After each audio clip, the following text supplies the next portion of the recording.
నువ్వేమనుకుంటున్నావు? అంటే ఇంటి దగ్గర ఏదైనా చిన్న వ్యాపారం పెట్టుకుందాం అనుకుంటున్నాను మేడం. ఏ వ్యాపారం? ఏదన్నా బట్టలు కానీ ఏదన్నా ఇంటి దగ్గర అమ్ముకోవడం, నైటీలు అలాంటివి ఏమన్నా తక్కువ రకవి తెచ్చి అమ్ముకుంటా ఉంటే ఇలా కొద్దిగా రొటేషన్ అవుద్ది కదా అని ఆలోచన. అంటే అరచేతి తలరాత ఎవరు చెరిపారు?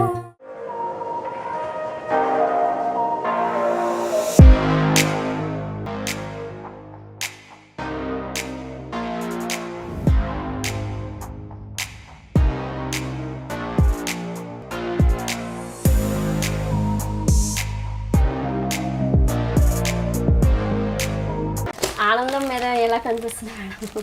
అన్ని రకాల అంటే నార్మల్వి తెచ్చాను, కొంచెం డైలీ వేర్ అలాంటివి కూడా తెచ్చాను. సో చూసుకో, ఇగో మర్చిపోయాను, ఇది బ్లౌజ్ పీసెస్. ఓకేనా? సారీ కొనేటప్పుడు బ్లౌజ్ పీసెస్ ఉన్నాయని కూడా అడుగుతారు కదా, సో అందుకని ఇవి కూడా తెచ్చాను. ఇంకా అంతేనా? ఇవి సారీ పెట్టికోట్స్, లంగాలు, అన్ని రకాలు కూడా ఉన్నాయి ఇంకా ఇందులో. నువ్వు అనుకున్న దానికి ఉందో లేదో నాకు తెలియదు. అనుకున్న కంటే ఎక్కువగా ఉంది మేడం. ఇన్ని తెచ్చినా కూడా ఇన్ని తెచ్చేదాన్ని కాదు, ఇన్ని పెట్టేదాన్ని కాదు మేడం. మీకు నిన్నే చెప్పేసాను. Thank you. ఇవన్నీ కొంచెం కాస్ట్లీ సారీసే. చూసుకొని బిల్లులు ఉన్నాయి, బిల్లుల మీద రేట్ల ప్రకారంగా నువ్వు క్యారీ చేసుకో.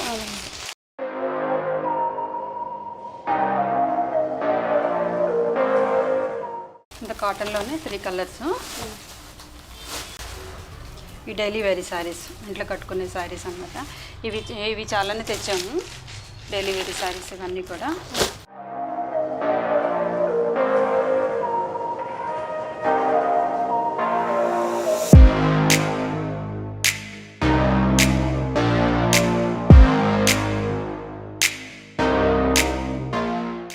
ఏమనుకున్నారు నిన్న వెళ్ళిపోతే? లేదు, నేను రెగ్యులర్గా చూస్తుంటాను మేడం. ఓకే, చేస్తారని తెలుసు, కానీ ఇంత ఎర్లీగా చేస్తాను.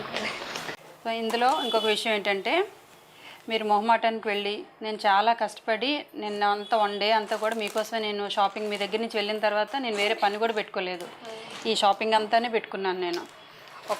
ఒక్క ఐటెం కూడా ఊరికినే ఎవరికైనా ఇచ్చేద్దాం, మన అక్కే కదా, మన చెల్లే కదా, అట్లా కూడా మీరు అనుకోకండి. ఒక్కరికి మీరు ఫ్రీగా ఇవ్వద్దు, డబ్బులు ఇస్తేనే ఐటెం ఇవ్వండి, లేకపోతే మీ దగ్గర పెట్టుకోండి. ఎందుకంటే ఇచ్చే వరకు మన వస్తువు, ఇచ్చేసిన తర్వాత మన వస్తువు కాదు. సో అది దాన్ని ఉద్దేశించి ఈ ఐటెంని మీరు డబల్ చేసుకుంటారో ఈ అమ్ముకొని ఇక్కడితో ఆగిపోతారో అనేది మీ ఇష్టం. ఎందుకంటే ఇంతకన్నా ఎక్కువ డెవలప్మెంట్ అనేది నేను అనుకుంటే ప్రతిసారి నేను చేస్తానని మాత్రం మీకే కాదు, మీలాంటి వాళ్ళకి కొంతవరకు ఒక సొల్యూషన్ అనేది తేగలను. పర్మనెంట్గా మాత్రం నేను ఉంటానని ఎవరికీ చెప్పను, ఒక వే చూపిస్తాను, అక్కడి నుంచి మీరు అల్లుకుంటూ మీరు వెళ్ళిపోవాలి. ఇంకొక విషయం, మిమ్మల్ని భర్త వదిలేసిన బాధలతో ఉన్న ఫేస్ కానీ మీ మొహంలో నేను చూడడం నాకు ఇష్టం లేదు ఇక్కడి నుంచి. మాకు ఒకవేళ తెచ్చుకుందామని థాట్ ఎప్పటి నుంచో ఉన్నా కూడా తెచ్చుకోలేని పరిస్థితి. అది మీరు రావడము, చెప్పడం, ఒక 1 డేలోనే మన ఇదంతా మీరు చేయడం అనేటప్పటికీ మాకు అసలు మాట్లాడడానికి కూడా నోరు రావట్లేదు అనమాట. ఈ రోజు నుంచి నీ పెదాలపైన చిరునవ్వు ఉండాలి, నీ కళ్ళల్లో వెలుగు ఉండాలి. ఓకేనా? ఆ వెలుగుతోనే నీ రవీందర్ని పెంచి పెద్ద చెయ్యు. హ్యాపీగా ఇక్కడి నుంచి నీ లైఫ్లో చేంజ్ అనేది రావాల్సిందే. ఇగో నా సంతోషం కోసం ఇక్కడి నుంచి నువ్వు ఎప్పుడు డల్గా ఉండేదానికి నేను అసలు యాక్సెప్ట్ చెయ్యను. ఆడపిల్ల ఎప్పుడు నవ్వుతూ ఉండాల్సిందే తిరిగి వెనక్కి.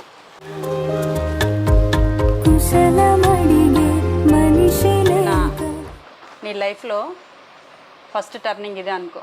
నువ్వు కలగా ఉన్నావు అనుకో, నీ బిజినెస్ కూడా కలకల్లాడుతూ ఉంటుంది. అంతే, నీ ఇల్లు కూడా సుగంధంతో పరిమళించింది అనుకో, నీ లైఫ్ కూడా పరిమళంతో వెదజల్లుతుంది. సో అది ఇగరా బిల్, ఇది మొత్తం 38,000 40 బిలో అయితే అయినాయి బిల్లులు. ఈ బిల్లులు చూసుకొని నువ్వు పర్చేస్ చేసుకో, జనాలను అట్రాక్షన్ చేసుకో. నీ దగ్గర రావటం పోవటం అలవాటు అయింది అనుకో, ఆటోమేటిక్గా బిజినెస్ అనేది ముందుకు వెళ్ళిపోతుంది. అది ఈ సారీ ఏ కాస్ట్ పడింది ఏంటి అనేది నీకు ఇందులో బిల్లు వేసి ఇచ్చారు. బట్ ఈ సారీ పేరు అండ్ బిల్లు అమౌంట్ ఎంత అనేది క్లియర్గా ఉంటుంది. దీన్ని బట్టి చూసుకొని ఈ సారీ పైన ఎంత వేయగలుగుతావు, 50 రూపాయలు వేస్తావు, 100 రూపాయలు వేస్తావు, ఇక్కడ ఉన్న పర్సన్స్ని బట్టి నువ్వు వేసుకొని అమ్ముకో. సో ఫస్ట్ బోనీ చేస్తాను, మనం కొనుక్కుందామా? నిమ్మ ఏ సారీస్ ఉన్నాయి మీ దగ్గర? చూడండి మేడం, మీకు నచ్చింది తీసుకోండి. ఈ చీర అయితే నాకు 300 ఎంత పడింది, బట్ 500 ఉంచుకో. అసలు చిన్న మాట అంటే థ్యాంక్స్ చెప్పడానికి 2 అక్షరాలతో తీసేయకూడదు.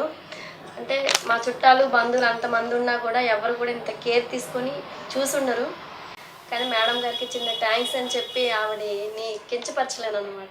అంటే నా ఆనందానికి హద్దు లేదు, థ్యాంక్స్ అని కూడా చెప్పలేకపోతున్నాను అనమాట. అంత సంతోషంగా ఉంది మనసులో.